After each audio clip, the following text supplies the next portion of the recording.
Setting up now. All right. So three, two, one, go. Hi everyone. I'm really excited to interview Matt Campbell, CTO of Hypar. I have been following Hypar's development, and I was really curious to know the story of development, how the software works, and the framework of development and stories of Matt. And Matt has a computer science background. He has worked at Autodesk, Google, so he brings a totally different framework and perspective in AEC tech. So I'm also curious to know how he found interest in AC and his perspective. So there's a lot of stuff we want to discuss. So would like to ask Matt, can you share us some highlights of your professional journey with us? Sure. So yeah, thank you so much for having me. It's great to be here, and I actually have very much enjoyed your shows, listening to them in the past. Yeah, highlight my general professional journey. I started my full-time career basically directly out of. My degree was in computer science. And I immediately, on graduating, basically got a job at Autodesk on the Revit team. The reasons were complex. I always did love architecture.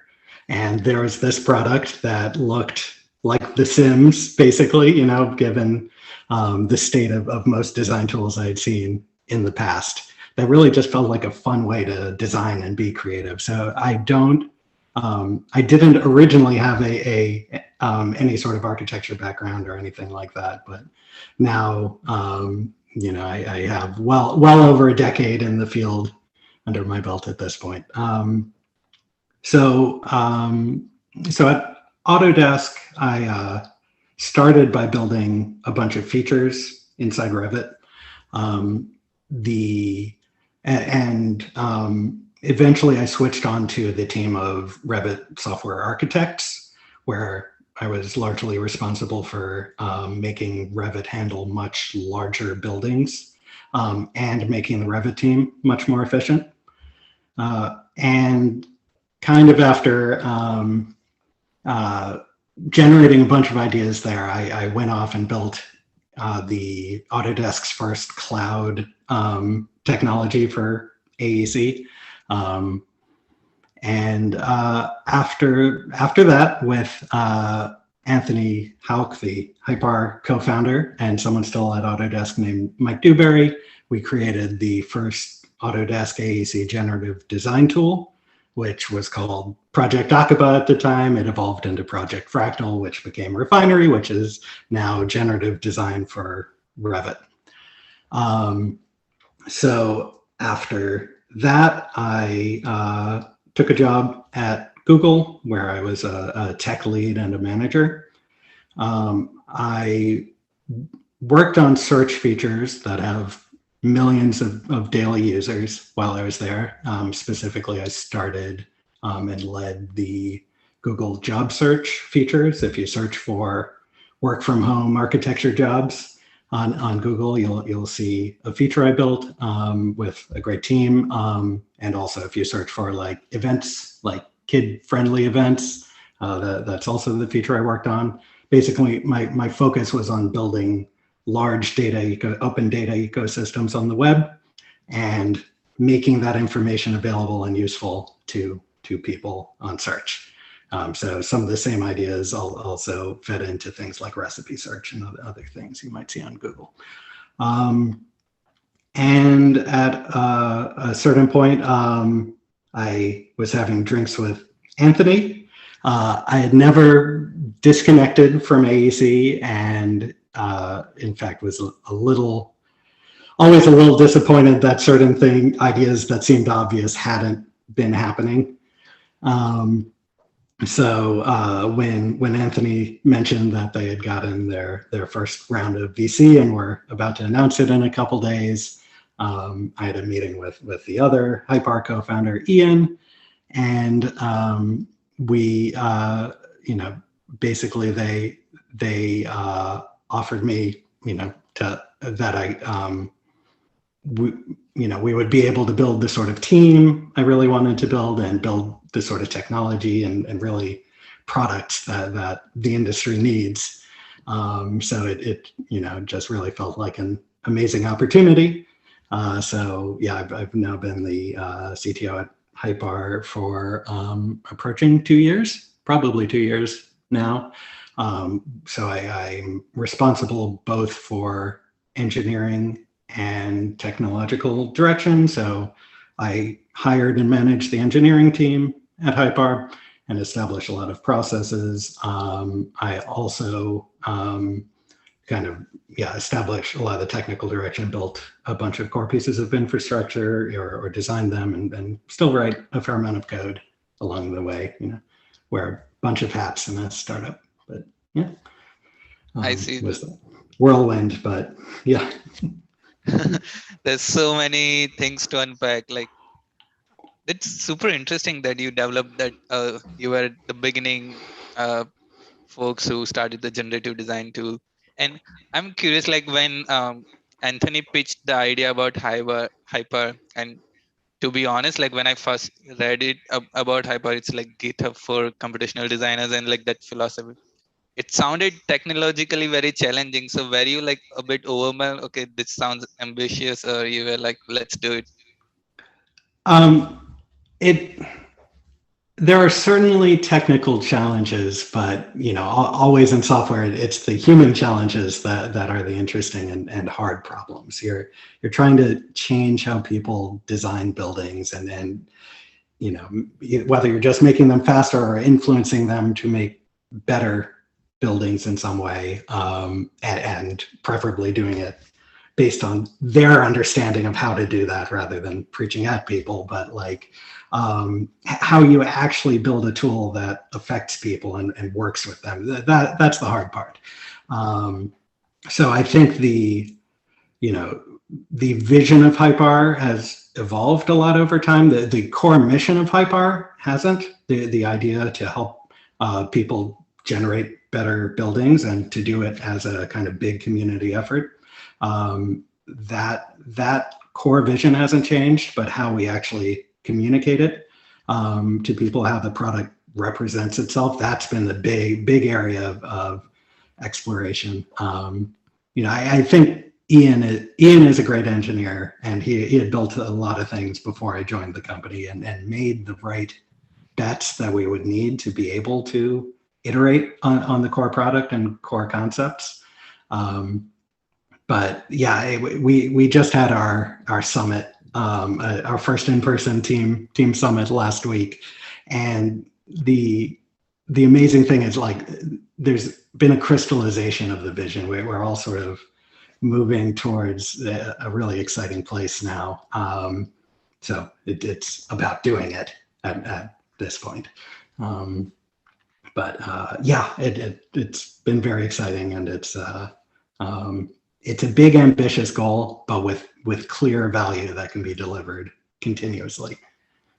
Yeah, and one thing I found like fascinating and inspiring is like I see that like awesome people working in the team and like all the great minds you have at Hyper, and it even shows in the live stream when you guys are like presenting it.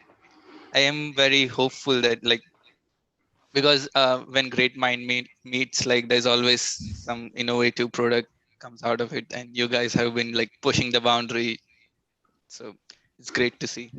Cool. Yeah, I'm pretty proud of what we've already done. In fact, I think this was the year where we started transitioning from using future tense about all the things Hypar will be able to do to present tense about, right now, if you have a space planning problem, or if you want to build new tools for solving very specific design problems, we can say unambiguously, come to Hypar and build them.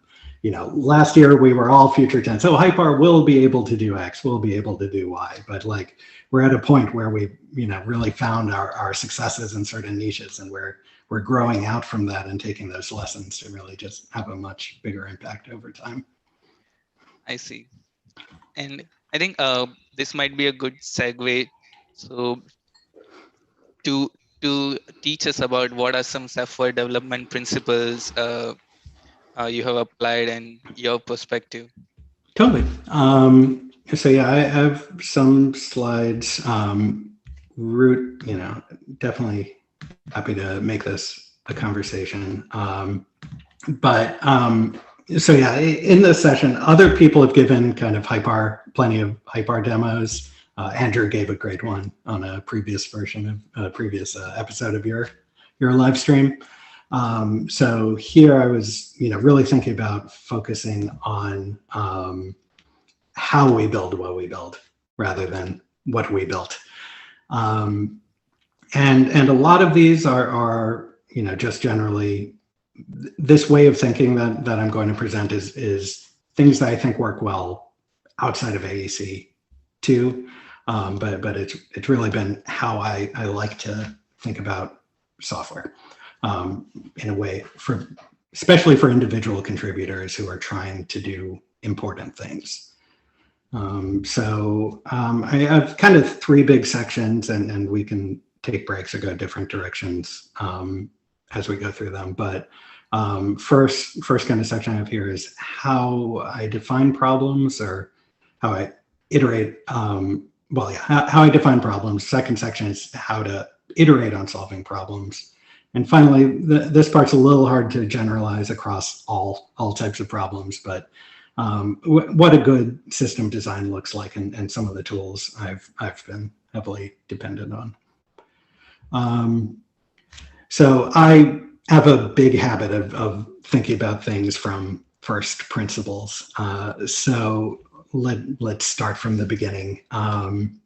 Why do we make software, or why would someone pay us to make software? And I think there is a universal correct answer to this, which is to have an impact. The impact is the thing that will be different about the world because our software exists, or our individual impact will be what's different about the world because we existed. And impact is by definition what matters. If we build great things that, whether it's a creative, humanistic work or technological work or anything, one of the kind of major motivations, if we didn't actually affect anybody with it, then they may not have been great. Certainly there's a place for personal learning and whatever, but a lot of us in the profession, we're making software to have an effect on something. So the value of our software is proportional to the either direct or indirect impact of our work. So at Hypar, we don't just talk about things like user counts or what great press we're having or whatever, but we talk about how our tools will actually affect designers in the built environment. On the job search product at Google, we weren't just talking about how many people used us compared to other products, but how many people were actually getting jobs. So I always, like to start any project I'm working on knowing the impact I'm trying to have, not knowing what I want to build or what technologies I want to use. And so if impact matters, the good news is that AEC is a great place to have an impact. The stakes are high, and there's so much room for improvement. We can prevent massive amounts of waste. We can make buildings more accessible and affordable to people. We can affect how people feel and interact. We can, stop buildings from falling down around people. Like these are really important things, and business interests align with the impact that matters. Nobody really benefits from a slow, wasteful, dangerous process in the long term.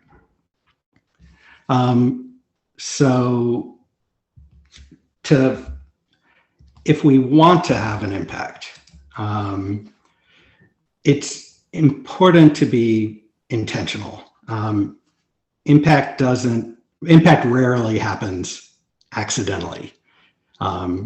So just as a hypothetical to demonstrate this point, imagine the lead of your organization came to you and said, we should build a convolutional model for generating a neural network for generating floor plans, because every other firm in our area has assigned an intern to solve this problem. If you built that, the result would be something very cool. It would make a great marketing video, but no one would necessarily use it because you weren't iterating on someone's actual design process, and you didn't know what you were trying to solve. If by comparison, your firm's lead came to you and said, we have reason to believe that our designers are just kind of going to the first solution they think of, and they're not considering other options.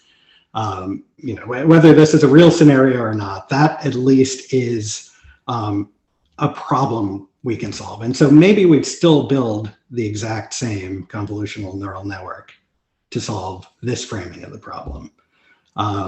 But we would understand a few things first. We would, understand why designers aren't considering other options. Perhaps the problem is not about, idea generation, but it's time. We would understand what they actually look for in a good design, what would make them say yes to something specific. And we would, understand what it would take to just generally build the trust relationship needed for designers to actually use our tool. So being aware of impact is the difference between that cool demo that's sitting on a hard drive somewhere and this thing that actually affects designers every day.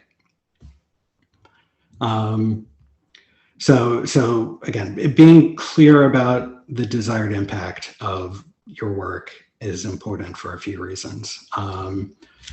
One is make sure you frame the problem in the right way so that what you build actually aligns with the needs that you're trying to address.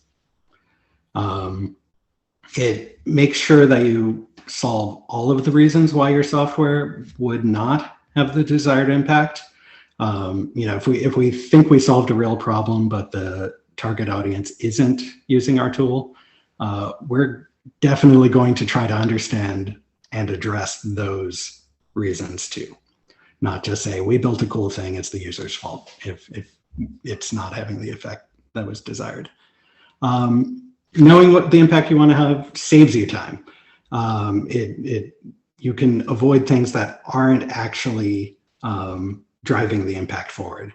You know when to stop iterating on the quality of your neural network, for example. And you can use that extra time that you're not spending on solving problems to have more impact. And finally, knowing your impact gives you something to measure. You can know if you're moving in the right direction or the wrong direction.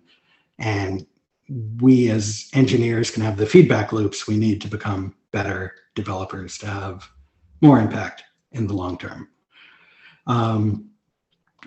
So impact matters a lot to me, and it's where, on any team I'm starting now, this is the thing we're being clear about and communicating in terms of. At Hypar, it's different from one project to each other, the intent of a specific project, but we always know what we're trying to accomplish. So I say impact matters. How do you decide what sort of impact you're going to have? So an impact goal is measurable. You want something that's well defined. There should be no question about whether you're making progress towards your goal, right? Designers, given a reference project, should either be faster or not faster. The goal should be clear. You should be able to dive into the problem and actually know where to affect things. And it should be obviously important. The cool thing about impact goals compared to ideas for actions, is that impact goals have a longer lifetime. You might have different strategies for making designers faster, but you might, for a much longer time, you will care about making designers faster. So having a obviously important impact goal kind of gives you the runway to and stability to really iterate on a problem. So I'm not going to be able to say, these are the 10 things that matter in AEC, but for your specific organization, this is where I'm generally looking for how I should define the purpose of a team, or the goals for a team. First, how you can make your organization, or if you're not in a business, yourself more successful. That is, how can you improve the processes that have the most potential for revenue or have the greatest costs or whatever? Where's the opportunity? What seems to be inefficient? What feels ready for technological disruption? And what are you as an individual engineer good at? I'm always looking at the strengths of the team to decide what we should, for example, solve in-house or outsource or try to inspire a community to solve. And finally, what are your values as an organization or an individual? Do you care a lot about reducing waste or eliminating uncreative work from people's lives, or whatever it is? Like, the middle of this Venn diagram is really the place to find the most potential impact that matters, that will give you the stability to do something huge. The problem, of course, is you don't always get to define a team's mandate from a blank sheet of paper. Also, I think anyone who's worked in a company or a field for long enough has a reasonable intuition about what matters. In those cases, I still like to understand how my work is supposed to drive impact, so that we can kind of still ensure that we're having the desired impact. So I do this I go from an action to an impact by recursively asking why. So hypothetically, imagine we're building an augmented reality 3D model viewer.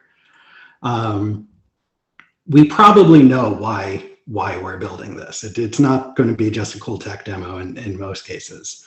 So imagine we ask ourselves that.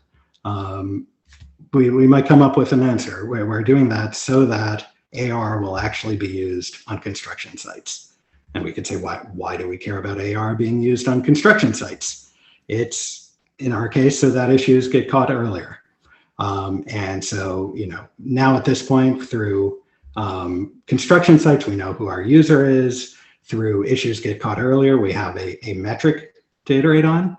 But why do we want issues to get caught earlier? It's so that construction costs decrease significantly.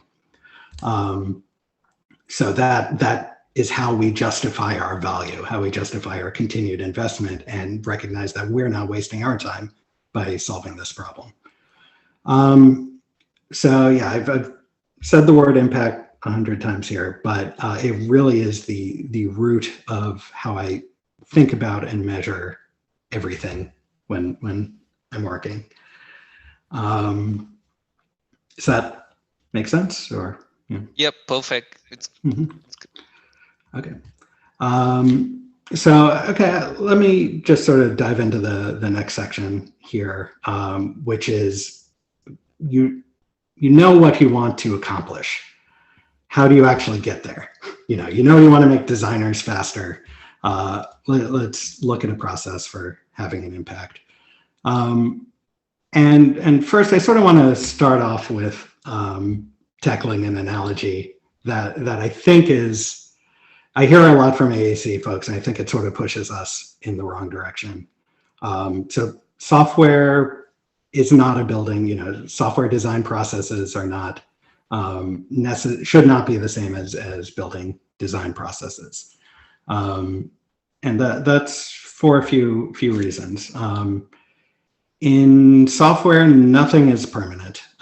You don't have to construct a perfect foundation for your building before you start exploring the rest of your project, in the case of software, because you can always change everything later.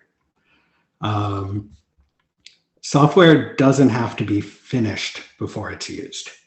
People can occupy your software at any point, not just at some arbitrary project completion date. And you can use their behavior to influence kind of more foundational change as you go along. Feedback loops exist in software. In AEC, some people try to look at the results of past projects to inform future projects, and that's amazing, but there's really no mechanism for building your building, seeing how, where people get lost in the building, and redesigning the building completely. You can patch things, but you can't completely restructure the building like you can in software. In software, you can really see something, see its effect, and change anything. So really how I like to think about it is, unlike a building, you don't need to be done designing software before you ship it. And in fact, you're probably not going to have your full potential impact if you've hidden yourself from users interacting with the product the whole time, real users on real sites, and delivered it. So you can put humans at the center of a software process, humans actually using the software, and make design changes based on the actual performance of your software, not just similar projects or clean room tests. So in other words, in software, we have the luxury or the obligation to be iterative. Iteration lets us do a few things. It means we can continuously improve our mental model of the problem space.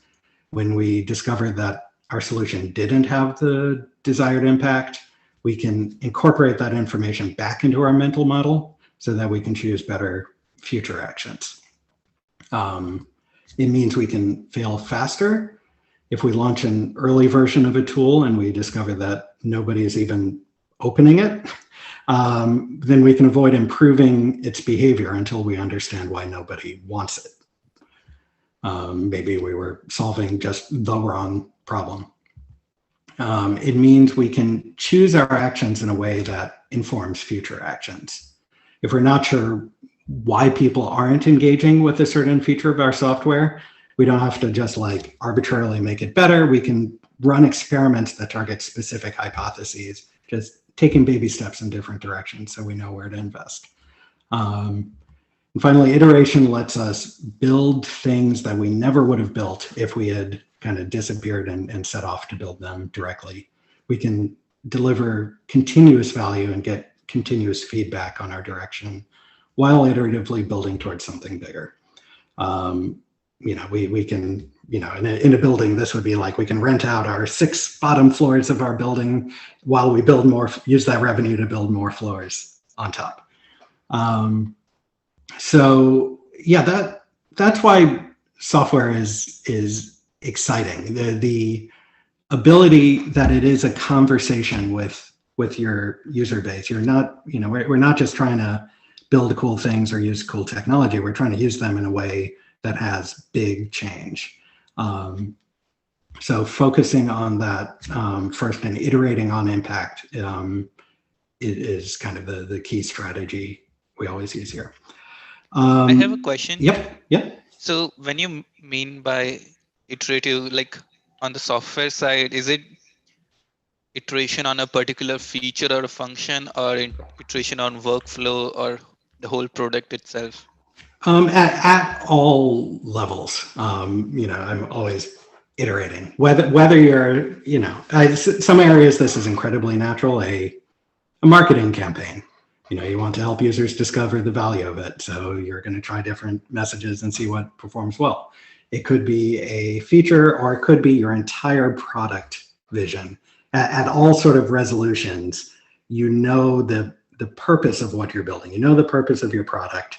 So you're iterating on that value, or questioning your purpose and changing it.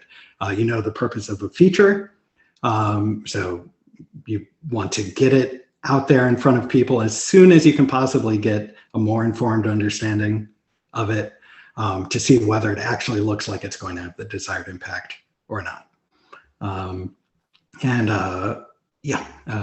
Does that make sense? Yeah.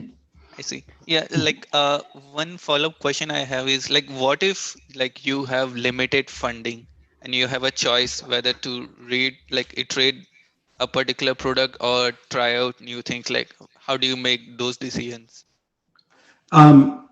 It always comes back to impact. So iteration is the strategy you use to capitalize on the impact for a particular feature. So if you're saying, do I, make this thing better, or do I work on something new? You ask yourself, it doesn't need to be a hard science, but like this feature, I believe it should be making users much faster, and it's not. It's going to make users, save 30% of their design time. Versus I have this other thing on the table. Do I invest in that? I think it's going to be 20% improvement, or so it really is about just being thoughtful. What is going to drive your impact forward fastest? Ultimately, this is about being able to deliver more in less time with less money, so that you get more time and more money and bigger teams, so that you can solve bigger problems over time. I see. So the way, especially at Hypar, we iterate on this stuff is we start at the top level for a specific project, or for the product as a whole. So we start with our intended impact. So in this case, imagine our goal was to make designers faster. The first step is always to do something like form hypotheses. Why aren't designers already fast? And so, in this hypothetical, imagine we brainstormed and we came up with two rough hypotheses using whatever knowledge we had. And we came up with existing tools don't make them faster. There are existing tools, but they're not making them faster. That's one hypothesis. And two, they're not using the tools they already have. With those hypotheses, we'll take often another level of hypotheses. Why aren't existing tools making designers faster?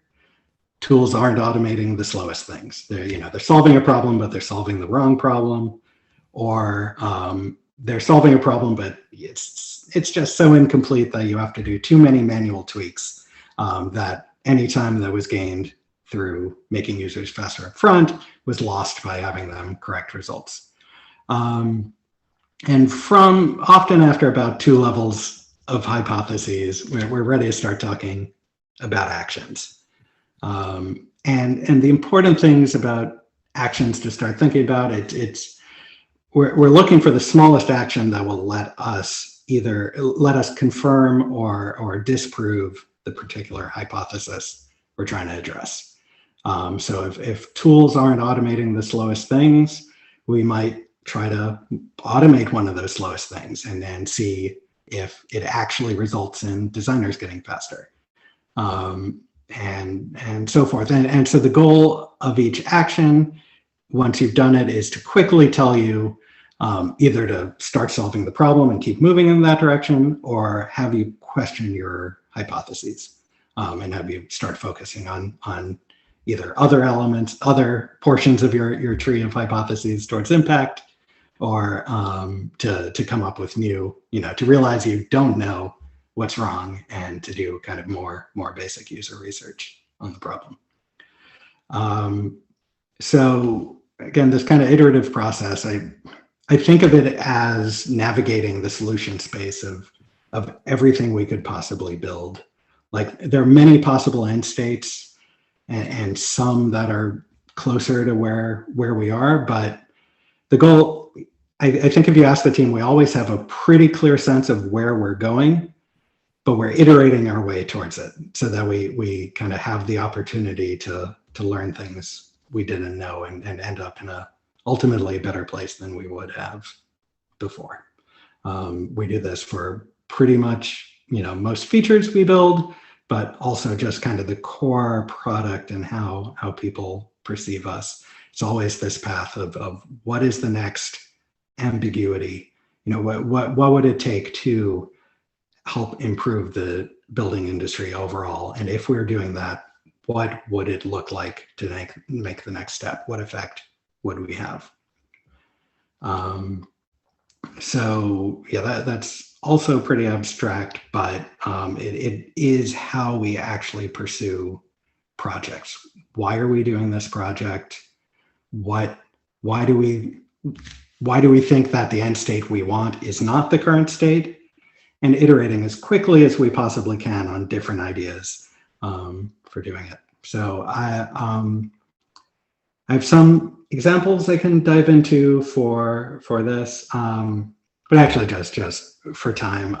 This is kind of how we, lots of different types of projects fit this mold. If you're working on a quality project, something like you're trying to present, like the convolutional neural network example from before. If your goal is to make designers have better ideas, we would start by first understanding our problem, defining the problem well.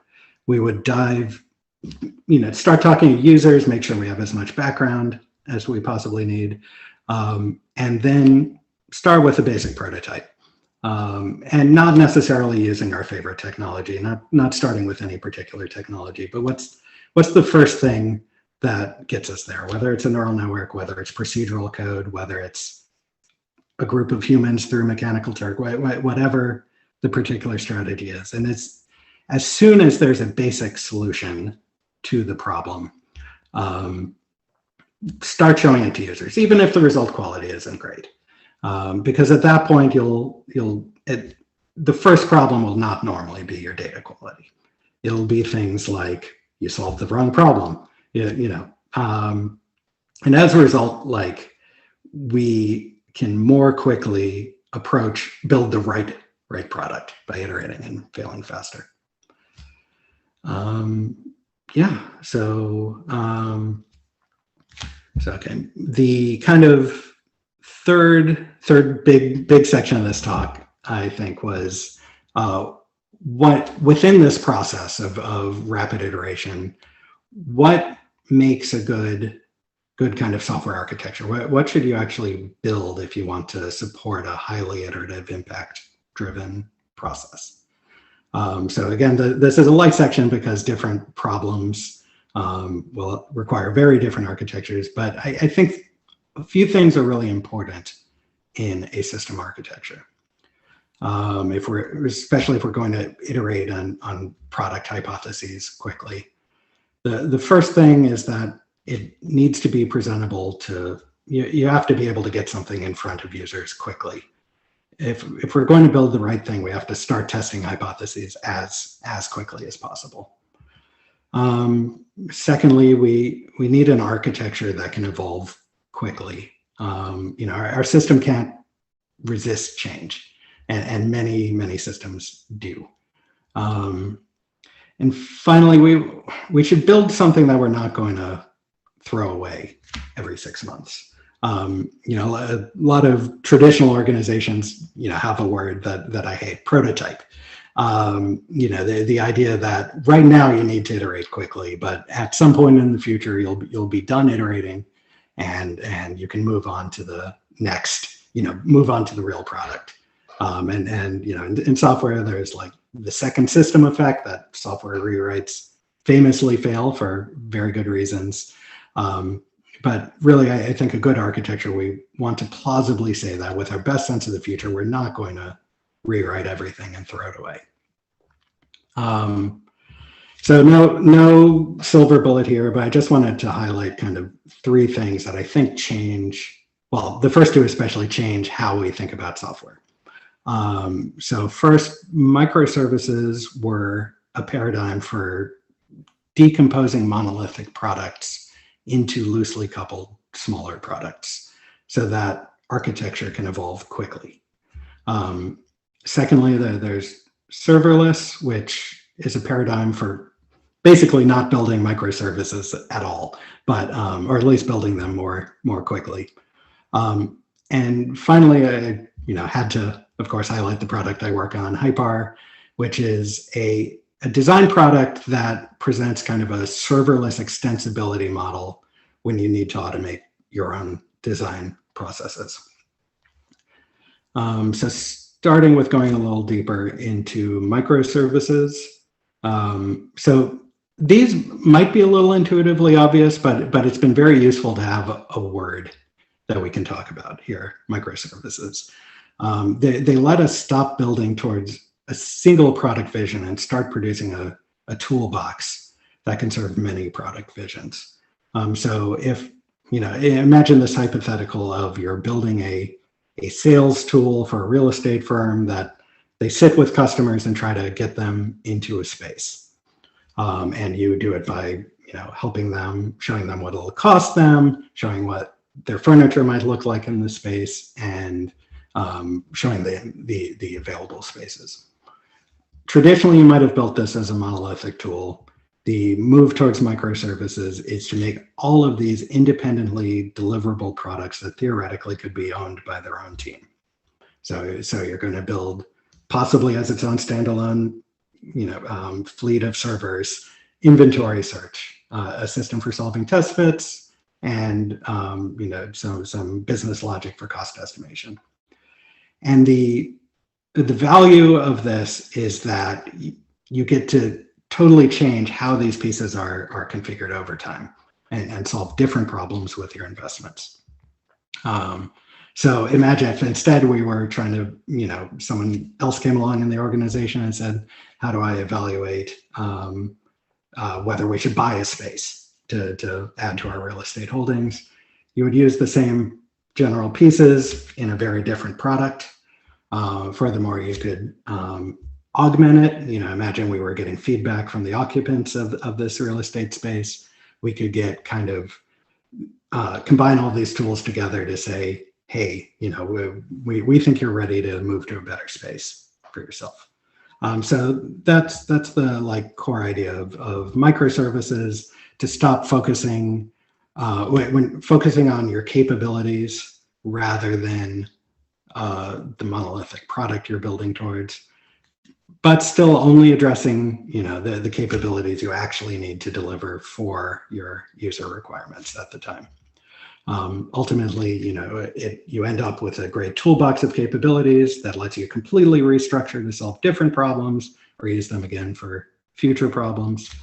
And finally, the value of building things as microservices is they're not just useful to you in future cases, they're going to be useful to other people too. So whether it's a revenue stream or just an act of goodwill, microservices have been a huge tool. To get loosely technical, there's nothing I would say as the right tool to use to build microservices. Well, actually, as we go into serverless, we get a little closer to that. I have a question. Mm-hmm. So what if there is some dependency on those microservices? Let's say I want to call a service of structural cost, but then I need to compute structural design first. So that service might call another microservice. Is that? Yep. Yeah, and you can either chain these things together, take have your front end or whatever take the response from one system and pass it to the next one, or each service can be dependent on others. And all the large cloud companies have. It ends up being somewhat of a complex network of dependencies among systems. That would be. One of the negatives about microservices is instead of having your one service where you can step through code, your one thing to deploy, you now have a kind of complex emergent behavior from your system. But especially in larger organizations, you are going to have complex emergent behavior anyway. So building software in a way that explicitly reflects organizational structure makes it much easier to navigate. But yeah, does that make sense? Yeah. Yeah, I totally understand. So I was just wondering, like, initially, like, this services can be also offered as API to customers, and Mhm. do they sit on like one single server, or you can distribute it? And like, what if it's dependent, then all the dependent services should be in one server? Like, Um, well, so in the era of microservices, which I'm roughly ready to declare over on the next slide, there were servers. Often people were managing the scaling of them, being very conscious about where, whether to put two different services on the same machine, and deployment. A lot of the work in kind of software infrastructure tooling lately has been on how you can deploy fleets of different services and auto scale them, and then have insight into their behavior. Generally, just as a blanket though, you will often not see multiple services on the same physical machine in a microservices model. But if you have extremely high latency concerns, microservices are an architectural model, not like a fundamental rules of how to build things. got it. Cool. So people took the microservices idea and it really took off in a number of organizations. And then it sort of evolved into serverless.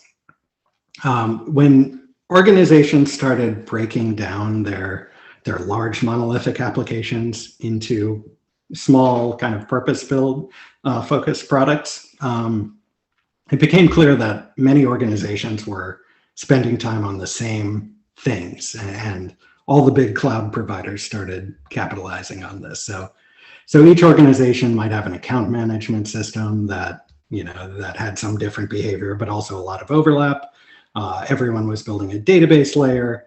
And everyone was figuring out how to scale their microservices in general. So in this example of our inventory search and occupant search, previously we might have been managing our own databases. Now all the cloud providers offer this concept of a cloud database, where they manage the permissions. They make sure that if you suddenly have a big burst of traffic, they'll rush to scale it up to run across thousands of machines. And all you're really focusing on is that little thing in the middle that you care about, maybe schema, maybe permissions, and you're not building. This microservice has just sort of gone away and become a configuration in someone else's system. So one paradigm is this: the backend is a service where you are using a third-party tool to solve a whole problem on its own, not adding any logic of your own. So Firebase is an example of this. That's Google's cloud offering for a cloud database. AWS offers AppSync, which is similar. And what you do in any of these is you just say, I would like a database. I would like, it tied to this notion of users, and administrators can do this, regular users can do this. So now I'm basically never hosting my own databases anymore. There are enough great serverless database systems, enough great serverless login systems, and so forth to, when these are available, you don't have to solve these problems on your own anymore. The other kind of important serverless paradigm is functions as a service, when you're really solving something that is unique to yourselves. So in the case of the cost estimator service from real estate, how much will it cost for someone to move in here? Or the test bed service, what can we put here? That has some unique logic, but the cloud providers don't want you to have to worry about, scaling the number of machines. Don't want to make, have you worry about deployment or anything else like that. So instead, they provide all of the things around your code And you get to focus just on that little interesting thing, the core function, whether it's the formula for estimating costs or the logic for doing test fits. All you go to one of these things. This is the case of AWS Lambda. You create a new function and you write the logic just for that little middle part, and you click deploy. And you can do this from local code too. It doesn't have to be through their UIs. And it moves us away from the point where we're thinking about servers at all. So the cool thing about serverless is now you can get to a demo of anything much faster. You don't have to think about IT as much. Machines, infrastructure, you get to just say, what am I doing that's different? What am I doing that is unclear whether it's going to be successful? I don't know if I'm building the right thing yet. I know I've got a really cool technology for augmented reality, but I don't know what sort of products people would use on it. Serverless sort of is a paradigm for letting you just focus on that little middle piece of logic inside anything, and using commodity versions of every other problem. So serverless is a big horizontal concept used across cloud providers. Hypar, there are many ways to describe Hypar, but I think of it as a highly extensible design tool that lets you automate new design processes easily. So we built it to support generally the design philosophy I've described in the rest of this deck. This video shows using Hypar for a space planning problem, but there's nothing in the core of Hypar that assumes space planning. All of everything shown there was created by adding the right serverless components into this environment. So if you have a very specific design problem, you get to focus on just that one little system. I'm going to design a floor plate just like everyone else designs it by default because I really want to iterate on the process of designing a corridor. So I'm going to focus just on that problem. So Hypar lets you build solutions for narrow design and analysis problems. And then Hypar composes these components, whether the ones you built or whether they're ones built by us or other people, members of the Hypar community, lets you compose them into a unified experience. And each problem, each solution can be kind of seamlessly replaced with a different strategy when you're ready to tackle that part of the problem. So building something on Hypar is just like any of the other sort of serverless things I showed. We have a little UI for creating a function, deciding what to call it, and when you've done that, we generate some code for you, in this case C#, for just solving the little piece of the problem that is most ambiguous to you, that will let you progress forwards on, can I automate this design process? So yeah, I think that's a rough summary of those few things. So yeah, okay, here's everything that I think is important about what I've said. So impact is what matters. That's why we are here. To have impact, it's important to be intentional about the impact we want to have.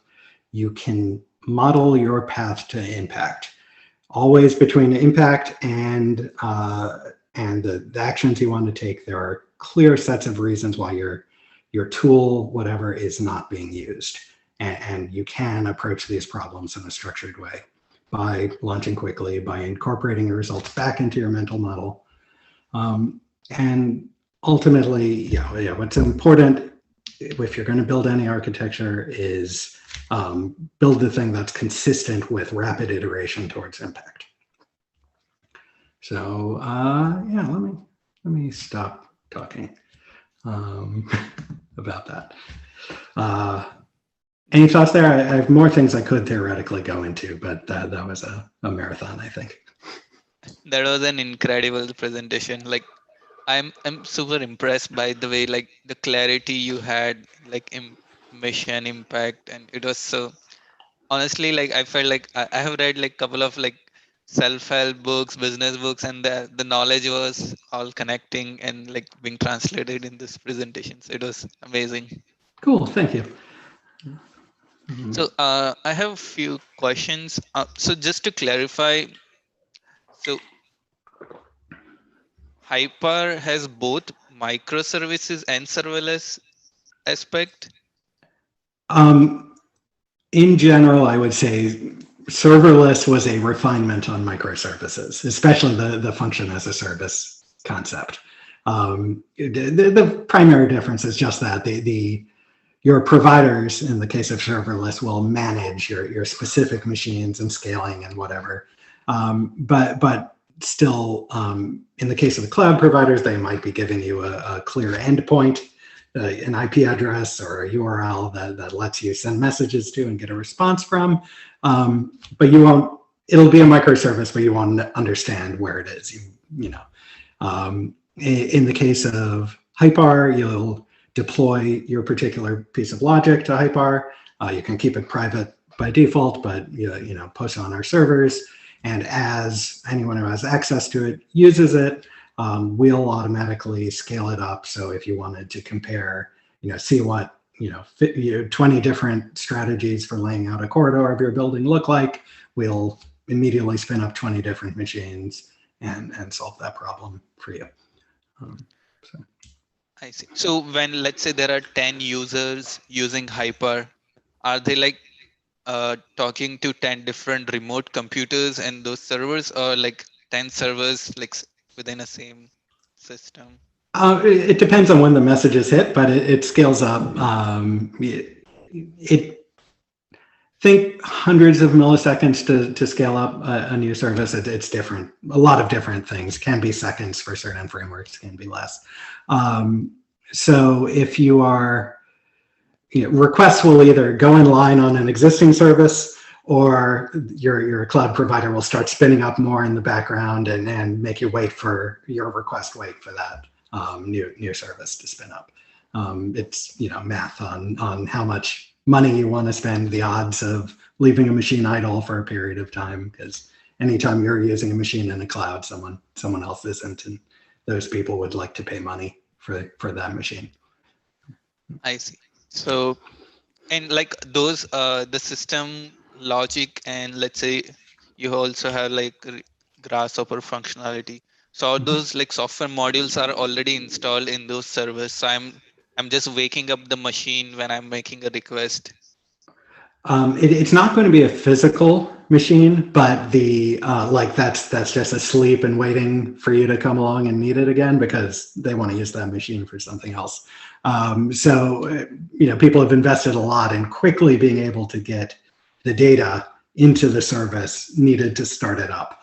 How you actually create the environment where that has the operating system, all your dependencies, all your code in, you know, a tiny number, tens, hundreds of milliseconds. So, you know, one of the reasons like this was not available in the same way before is just, it's a really hard technical problem. And they're continually working on reducing the latency, but you'll still hit cases, you know, in databases, especially where they have not scaled up quickly enough, and then you're throttling and it's rejecting requests along the way. You know, so we do a lot of tuning on Hypar side. All sorts of alarm bells go off if we ever see this happen in production, and we make sure we're getting ahead enough or doing a better job predicting when spiky traffic are going to happen. I see. And if I'm not wrong, like most of your team are like coders with AEC background. Mm-hmm. So like, what's your hiring process? What do you look into those people? And like, yeah, why not software engineers? Why this people? Like, is it your domain? Yeah. Just want to know your thoughts. Yeah, no, this is obviously a thing I think about a lot. So yes, we are, almost all people have a domain, have some sort of domain background, but they are all good software engineers. One of the important philosophical things, because everyone is kind of being tied back to their impact and knows the effect they're supposed to have, it is pretty important that we have full stack engineers too. I don't love the idea of someone working on, just a piece of the geometry kernel who has no awareness of what this operation is actually supposed to do in a logical way. And then trying to figure it out with a conversation with someone who is closer to the user. So in general, we bias and hire for people who can move their way up and down the stack, just basically user-focused people, do whatever it takes, but here's what we care about. How you hire for this, it is, so we have a clear rubric we maintain internally, but some of the things that matter, the people who are really good at learning and motivated by the problems, excited to dive in, people who can code, who can kind of think algorithmically. There's a certain amount of baseline that we don't want to wait 2 years before someone on the team is delivering value. The culture of the team is very important, by which I don't mean we want a monoculture where everyone's the same way. We want literally the opposite, in fact, and then try to address that through a variety of means. But how we can have this kind of mutually supportive, everyone trying to improve culture. So, we've ended up with an absolutely incredible team. On the question of domain experts versus software experts, to me, there's really one element on the rubric that I think about here the most, which is empathy.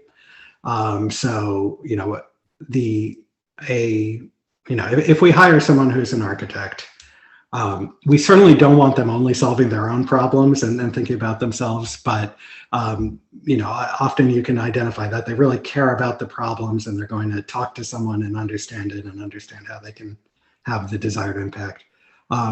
You see that in plenty of software engineers too, but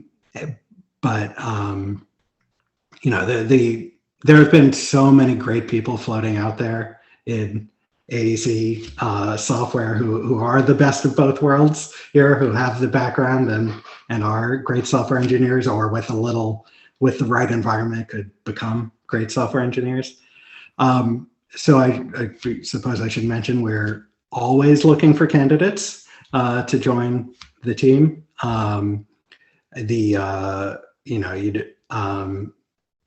You don't need to be a highly confident software engineer, cocky, whatever that. So I'm looking for the largely the people who didn't hear we're hiring and be like, oh, I can easily, that I'm way good enough to easily do that. No, just you who are passionate out there, who are excited about growing and are excited about these sorts of problems, reach out to me at matt@hypar.io and let's have a conversation. Awesome. Yeah. And so I'm curious to know, how is the translation of user feedback communicated to the technical team? So do you have dedicated members who conduct, and then the transfer happens, or the coder or the programmer itself participates in? It's a mix of things. We certainly have many cases where it's just our product managers are working with the customer directly and getting feedback and whatever and doing that. But wherever possible, again, it's fantastic for engineers to understand not just what problems they're trying to solve, but the nuance of the problems. I wish I could remember what it was, but there was an amazing article out there recently that just captured the number of micro decisions a software engineer makes while solving a problem that will be very different if they're working from a spec versus if they're working with kind of a deep empathy for the user who's going to experience it. Just for example, the way you will build the software to evolve over time, the way you will capture the ambiguity in your understanding of the problem, which is, how you build a good software architecture is, again, the thing that will be able to naturally evolve over time. Where to put those pivot points is not a thing that you're going to see always inside a spec. So we try to make enough room for people to actually work with users wherever possible. And again, that's part of the core iteration process. You built a thing, you think it's useful, you think it solved a problem, call up your friend who has that firm. Let's see if they can actually use it, see if it's actually giving value, get them to pull it out of your hands. Got it. And like, what debugging problem do you find most challenging? Is it like on the front end, back end, workflow? Like what? Let's see. You're going to get, so everyone will say CSS first. So I will say CSS first. The illogical system of constraints on a UI.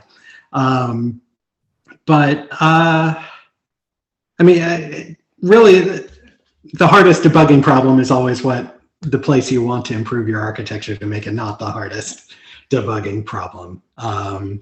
So there have been so many great investments into analyzing the paths of requests across multiple systems, understanding where latency happens. But yeah, I don't have a least favorite problem to debug. Rather, if I do, if we had a serious problem that took forever to debug, the odds are we're going to have a kind of post-mortem conversation, say, how can the next problem like this be easier to solve? I see. I have a question which, from my observation and personal experience, so many times like young professional students check out like what are some new software or tools or products and find, okay, this is cool, how can we translate it into like architecture? And in your presentation you like mentioned about impact and like a different way of approaching the problem. So what is your piece of advice, like how to find a valuable use case for a product or how to approach? So I had that one kind of thing. It's start with why you're excited by this thing. Is it just that it's a cool technology? The other article that I saw go by was a 2001 article from Joel Spolsky, where he talked about architecture astronauts, I think was his phrase. The people who saw, at the time it was Napster, and so half of people saw it and said, wow, it's so cool, you can search for any song and press play. This is the future, that user experience of anything can be at your fingertips. And the other half of people responded by saying, peer-to-peer. This is a cool technology. I'm going to found a conference on peer-to-peer technology, and then we'll figure out what it's useful for. Obviously his article, he was treating that one as the pejorative, the one not to follow. It's tricky though, because technological opportunity is going to be the source of all the cool things. We could not have built Hypar the way we built Hypar if serverless had an advance to it. We would not be using genetic algorithms and neural networks if they couldn't run in the way if they couldn't solve the types of problems we're solving with them. So often with a cool technology, I will try to understand it and then leave it and let it simmer, find the problem that I can apply it to. But sometimes I'm just excited by the technology immediately, and then I'm doing that series of questions of why. Why is this exciting? Why is it better than alternative solutions to this same problem? Is that sufficient? I know it's less fun sometimes when technology is exciting, but we have this conversation a lot inside Hypar of, we know that this thing is going to be super cool when we finally build it, but it's just not time yet. Like, it's only going to be really impactful if we wait 6 months, and it'll even be easier then because we built all the foundational things. So it's just wait on, everything has its time. Where it's valuable, where you're actually going to be able to deliver it and change something substantial about people's lives, or the built environment, or whatever problem you're solving. But yeah. I see. And so I got like a mixed feedback about like working in person versus working remotely, like about productivity. And I read an article that although like young people are like learning a lot, they're missing out on conversations where the seniors are talking in an office environment, or where they could just go by the next coder and learn, okay, what are you building, can you help me out in this?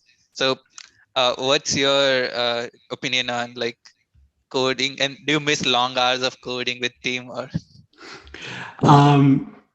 Well, first note here is that being on an all remote team or being on an all in-person team are more similar to each other than being on a team that's half remote and half in person. But because when you're all remote, you're starting to like confront these problems directly. In a meeting, everyone has an equal volume. You're not making eye contact with one person in person. If you want to do some pair programming, which a lot of our team members like to do a lot, you might say at a stand-up, hey, I've got this problem. I've really been dreading working on it. Does anyone want to dive in with me? Someone says, yeah, no, that sounds fun, 3 p.m. And in those cases, it's often very good to pair senior people with more junior people, because it is, in addition to being a great way to do work, it's a way to share knowledge. It's working well at our team size, sort of like 11-ish when you count our employees and our core contractors, because we can still do meetings all together. But it's going to be a dynamic to track, and it was fun seeing everyone in person in our summit. I've progressed on this, to be clear. Google is a all in-person company. Like, you can work from home once in a while, but historically it was like, where we are, the goal is to work together. And there are things I miss. I had a better emotional sense when one of my team members was stuck and just not asking for help. So there are a lot of these like little tools that I'm missing, but it's great. For a lot of our team members, it lets them have better lifestyles, avoiding commutes, not always having to sit in a seat or rush to get their car fixed in 30 minutes in some early morning or something. So we did. Ian did not set out to make a remote company initially, he always says, but he partnered with someone in Boston. I joined in Boston. We hired a few people in New York. Now we're in Ohio, Canada, Philadelphia. It's working out for us. As long as you're conscious, as long as you're saying, here are the things we're missing. We've lost a sense of team bonding, whatever it is. Like, if you're focusing on the emotions of the team and being proactive whenever there's any sort of tension, it can work, I believe. I see. And like, as a CTO, like anything like you like proactively do for team bonding in like at Hypar in a remote environment? Proactively, I'm not certain any of this comes from like CTO as a role specifically as much as manager. team dynamics are what's important. Festering disagreement or whatever will lead to all sorts of breakdowns. So everything that makes a manager a good manager, how you can which okay, I can maybe there's another long talk on management philosophy here, but I think the important takeaway is it matters. It's the most important thing I can do on the job rather than any particular system I'm doing or whatever. It's to make sure that we have an organization where all of the right things are happening for everybody. Everyone's satisfied. People aren't dealing with bullshit or anything that really drives someone to hate their jobs. One-on-ones are the most, by far the most important thing, having a great relationship with everyone on the team, but also introducing a whole matrix of mentorship or kind of sponsorship, having everyone take a personal interest in the success of the people around them. Awesome. And as a graduate, as I have graduated recently, many times we have a question of whether to work in a big company or a small company or startup. And you have worked at Autodesk, Google, and you have working at your own startup. So what are things culturally different or you found in these three companies? So first off, over time in both Autodesk and Google, I sort of formed startups inside a larger company, which is a thing you can often do if you find ways to kind of deliver continuous value, and it's more natural in Google in general.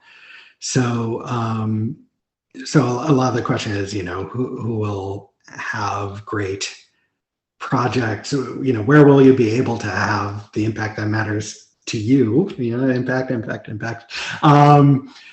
who has people you want to work with. I enjoyed on, let's see, Ian Janicki was on Evan Troxel's podcast once, and he said something like, everyone should work in a high growth organization at one point.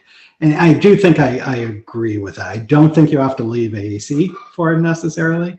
Obviously at Hypar, we're maybe high growth isn't the right word, but high speed, highly impact focused organization, because it is addictive to make a change that affects people and to be able to do that in a repeated way.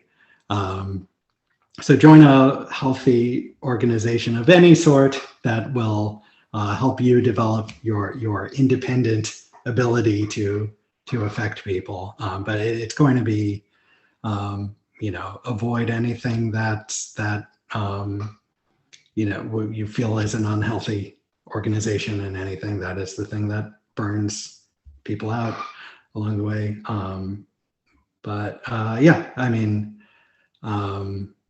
And all three of these companies are very different.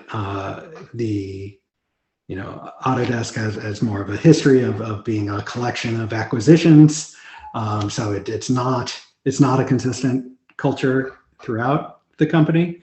At Autodesk, I never quite figured out things like how a new product becomes launched to users. I found it was a lot more top-down organization, which is aligned with their sales process and how they react to customer complaints and so forth. While Google, it's continuing to evolve. I'm still very in touch with people as it continues to evolve, but it at least has more of a history as something imitating an academic environment, which is you're all kind of working, you're forming groups over time around a problem. And it is ultimately, just like at Hypar, it's ultimately the impact of your work that is what matters. And Hypar, on the other hand, is just literally the best place anyone could possibly work. Awesome. And what led to career growth in Was it like the people around you which boosted your career growth? Was it self-learning? Was the company R&D? Like, what are some ingredients? Um, so I mean, yeah, it's different for different people. I've always been a little gutsier of like I'm going to just like disappear for 2 days and come up with a demo and market that demo within an organization. That was sort of my repeated trick in both Autodesk and Google. The so but the kind of root idea that made that successful was caring about users and caring about what we did and sort of being able to really speak to the values of the organization and other things. Um, so that was huge. Obviously, yeah, of course, the people I've worked with over time, I whether it's just mantras that are always sticking in my head that I've picked up along the way, or the people who I don't know gave space or helped me get the resources or helped me understand organizational dynamics or other things. That was huge. The I certainly I did learn a lot in Google, not just from how things were done, but kind of understanding why things were done the way they were. There was often some like some things were just done that way because they were done that way, but it was always interesting to go look at the early days. And actually, in the case of Autodesk, reading John Walker's, the founder's original papers about early Autodesk are huge. Like developing a philosophy for how you should build software, what makes teams work efficiently, all these things. Just yeah, I don't know. Long answer, but all over the place. Just thinking critically and being excited about, how can I do this thing with people I like to work with to affect people. Got it. And like working in like AEC tech versus other tech, like does one need to customize things or change because of the market? Like, what are the major differences in terms of problem solving or tech development you find? Um, so I don't think there's anything fundamentally different, because like in the case of I don't know, in the case of job search, when we built that, you've got old organizations that are maintaining, inventories of job postings and doing hiring the way they always did hiring and other things. It's really just how you make the pitch, how you show the value, in AEC, I know so many architects, of course, charge hourly. Saying that this thing will take fewer hours is not necessarily aligned with their business interests. They're paid for however many hours they use. So the nature of the pitch, the nature of how you position the software, of course, has to be tuned. How you get adoption, of course, has very different behavior, different mechanisms. Getting a large number of people to search for something they didn't search for before is as hard a pitch, I think, as getting an older organization to switch to software that's going to save them a huge amount of money. But again, you have to make the case. And of course, the particular problems are nuanced. Things like, testing. It is much easier to see if you've changed 10 web results for a query than it is to see if a piece of complex geometry has changed. So there's nuances, but still, whatever it is, like, you might even see it. I've certainly seen what I'd call search problems in AEC. It's always just what impact do we want to have? How can we make it happen? Got it. And like, I got to know a bit later when I was into tech space that having a prototype is one thing, but like scaling it and make it production level is another thing. So any insights on like the time frame and like how does like a startup should approach it? Well, yeah, it's definitely true that, prototype is a tiny portion of your total time, because not only do you have to make sure, again, that it's going to be work correctly in real cases on real data, but you also have that extra hard thing of, will users use it? Did you waste all that time building this thing or not? So that's why, as I said, I don't use the word prototype mostly. I might, talk about an early version that it is, it's got all these constraints. It's only useful for these particular types of problems, but I know what my first demo is going to be, and I know what it's going to tell me about whether I'm going in the right direction or not. There's certainly a point at which you would feel comfortable asking people for money without being embarrassed. And that is much further along than the moment at which you can start getting feedback from people. But yeah, sometimes you're right on your first attempt and you just keep going, or sometimes you're wrong and find something else and be grateful that you failed fast. Awesome. So Sujay has a question. Does serverless and rapid iteration translate in the future to a more conventional stack in the future as the users or function increase, or is serverless development here to stay? I think the abstractions are here to stay, because if you can just say, here's my database schema, you can integrate it into, you can construct a local stack out of that at some point, but once you have been able to avoid certain problems, why reintroduce them?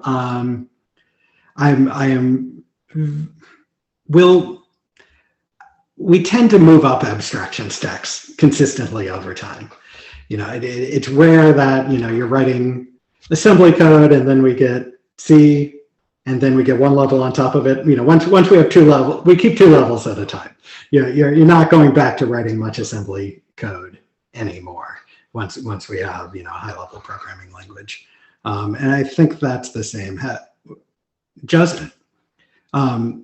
In Hypar, we talk a lot about the history of design has been in moving up the abstraction stack.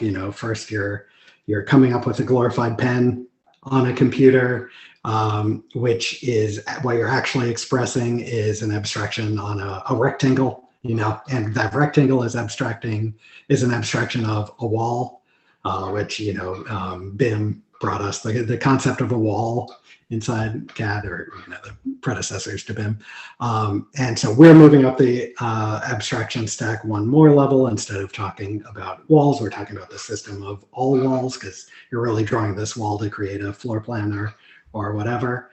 And these abstraction stacks move up infinitely until the point we'll never actually reach, but the point we're all running towards, where it's like buildings materialize when they're needed. So we're continuing to be able to move closer and closer to how users conceptualize their requirements. And serverless is a version of this abstraction.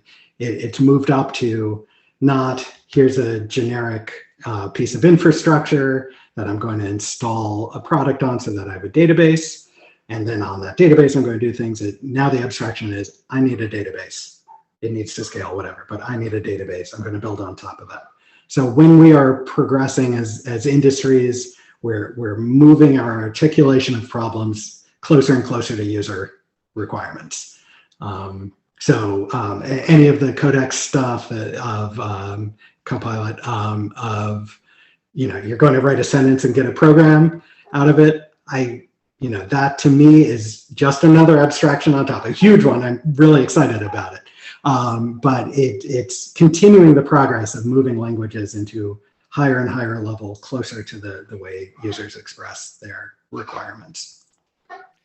Yeah, I just got access of Codex, and it's amazing to do quick testing, and even the front end page was developed in 2 minutes. So it's very cool. I've been using Copilot all the time, and it's caused a few bugs here where I saw its auto completion. It wasn't quite what I thought it should be, but it's also saved some bugs. Oh yeah, there might be an error there too. So yeah, I'll check that too. That's great.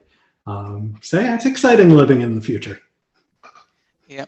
So I wish the conversation go and on, but I would like to end the interview with few light questions. Mm-hmm. So first is how does a day in your life look like? Oh, all over the place. So, I do a lot of one-on-ones with the team. I'm generally working on one impact goal myself. We internally use the OKR process, so I own one key result at a time. I'm always trying to push that along. On Slack, there will often be a big product design question that very high odds of me, being pulled into along the way and having a thrilling, exciting conversation that generally, fortunately, given our kind of impact focus, will translate into something that matters. We have some great partners and customers that I'll often meet with. So yeah, teamwork, coding, design, and I get surprised when the day ends. I see. Any book or mentor or coach which made a big impact in your life? Let's see. I love fiction, so there have been a lot of things on the nature that maybe if you squint, you can see in certain process on the nature of why we are here, whether it's the existentialists or the transcendentalists.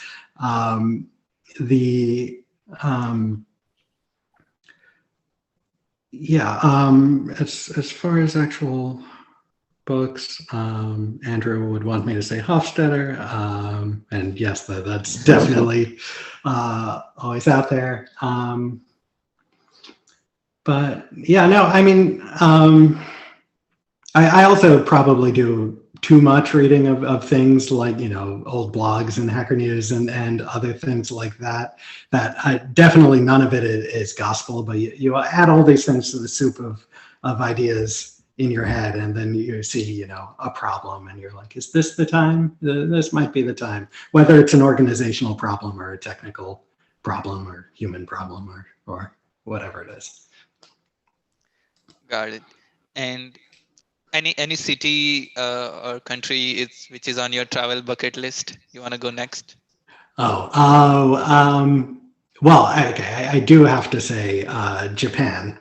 We have been working very closely with Obayashi, one of or possibly the largest construction firms in Japan. And despite studying Japanese in high school, I have never had a chance to go. So that's definitely an easy one. But yeah, I've not been to enough of Africa, and there are many other, and even specific countries within Africa, of course. Like Nigeria was always a place I never quite had a chance to reach, and it's really want to, but yeah, I know everywhere. I'm looking forward to the end of the pandemic. Hope everyone's been doing okay. Yeah. Right. Anything which we didn't cover in this talk and you would like to share? No, I mean, I gave the hiring pitch, and of course, the nature of the product. Definitely, Andrew's version of your live stream gave a much better explanation about what Hypar is. But just even if you're not working at Hypar, we are really a mission-driven company that cares a lot about progressing the industry. A lot of us have been in the industry for a long time and want organizations to stop building the same thing internally and then losing it, and want actually to progress past this phase of AEC so that we can all move to the next one.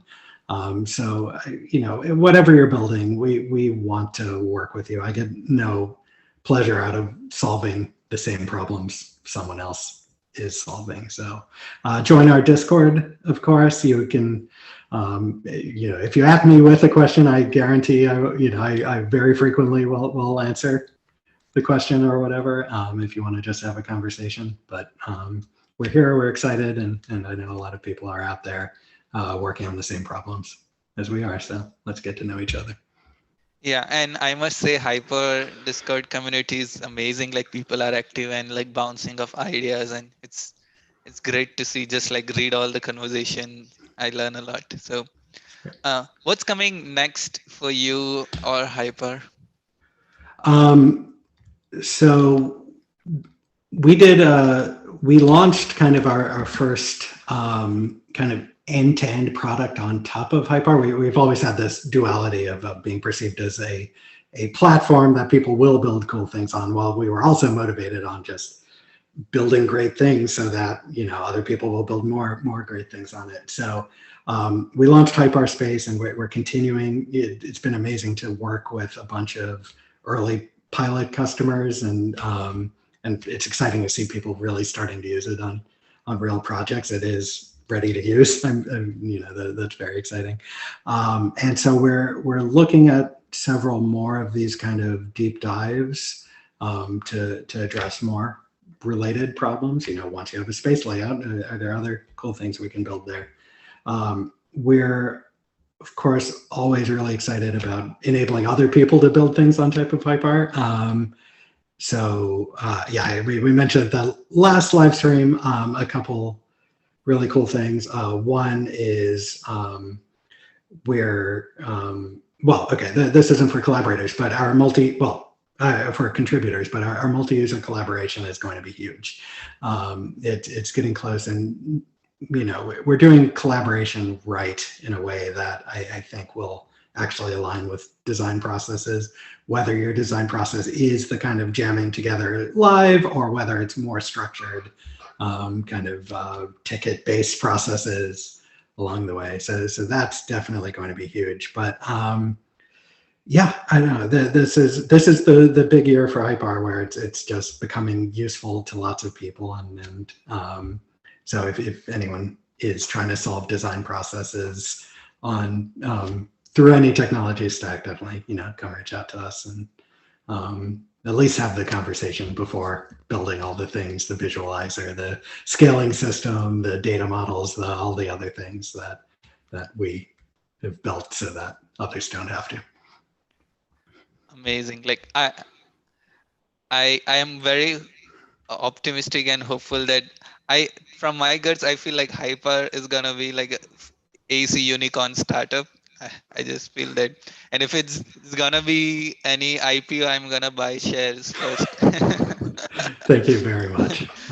It's been exciting. It's been exciting to have such enthusiasm too, especially from you, and then the where you've mentioned us and participated in our Discord and other things. We're trying to do it right. We're trying to actually solve real people's problems rather than just taking a ridiculous amount of fundraising and just do wild things. We're trying to actually build things that solve real people's problems, and I think that's what's going to make the difference. Yeah, and I feel like that's quite evident even in your presentation and your philosophy, how you approach and how mission-driven team you have. So it was an amazing experience interviewing you. I learned a lot about software designing principles and making an impact, and how actions are defined for a problem. So definitely gonna implement it in my future work. So thanks a lot for sharing your knowledge and experience with us. It was a pleasure. Thank you so much for having me. We'll stay in touch, I hope. For sure. Have a nice rest of your day. You too. Bye. And everyone else, bye.